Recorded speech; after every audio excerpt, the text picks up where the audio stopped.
আজকে দেখেন পশ্চিম আমাদেরকে জীবন ব্যবস্থা দেয়, এই জীবন ব্যবস্থা আমাদের বোন আফিয়া সিদ্দিকীকে কত হাজারবার ধর্ষণ করে। এই তো পশ্চিমের জীবন ব্যবস্থা।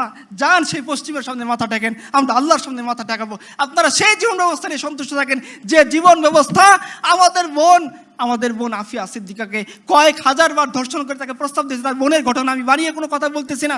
তাকে বলা হয়েছে যে তোমাকে ছেড়ে দেব, যাও কোরআনের সামনে পা দিয়ে যাও। আফিয়া বলছেন যে না, আমি এটা করতে পারবো না। তো আফিয়া, তার বোন বলতেছিল যে আফিয়ার তার স্বপ্নের মধ্যে রাসূলুল্লাহ সাল্লাল্লাহু আলাইহি সাল্লাম আসছেন, এসে জিজ্ঞাসা করতেছেন, আল্লাহ রাসূলকে জিজ্ঞাসা করছেন আফিয়া, ইয়া রাসূলুল্লাহ, আমার এই ইমতিহান, এই পরীক্ষা কবে শেষ হবে?